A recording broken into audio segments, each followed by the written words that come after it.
Okay, let's do an example for understanding the concept of the linearly dependent vectors. I will do this for the column vectors of the matrix A. For now, you can clearly see that C2 is actually 3 times of C1. So whenever we say that the vectors are linearly dependent or not, we are actually looking for some non-zero constants whose linear combination can satisfy the linear equation.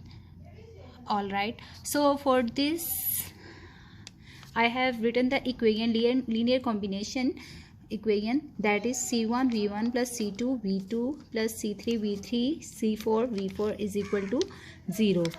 I am actually interested in some non-zero values of these constants whose linear combination will satisfy this equation. So from here I have written the linear system equations, and then I have generated its augmented matrix.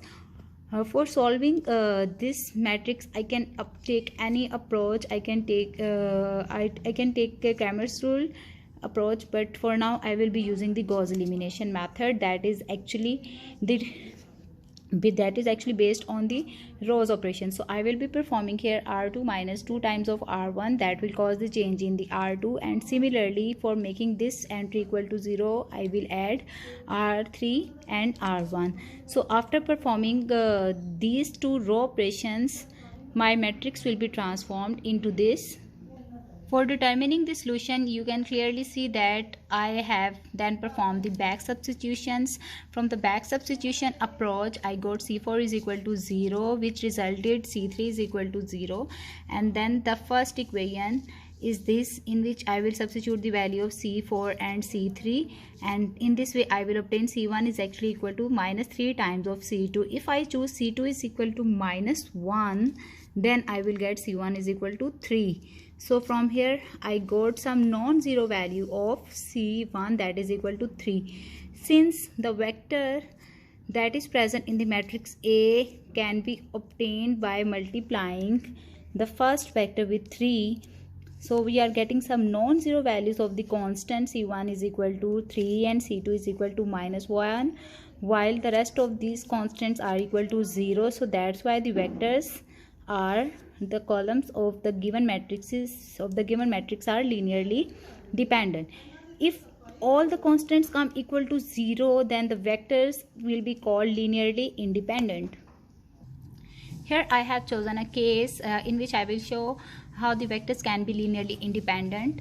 In this case, I have again tested the columns of this matrix A, and I have written the linear combination equation. Again, I am interested in some values of C1, C2 and C3 that will satisfy this equation.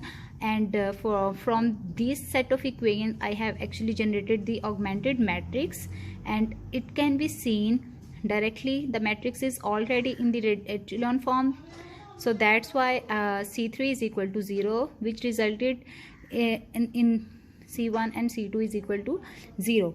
So if we look at the constant value, then we get C1 is equal to 0, C2 is equal to 0 and C3 is also equal to 0. There is no non-zero values of this constant that will satisfy this linear combination equation. So that's why we will say that the given set of vectors of the matrix A are linearly independent.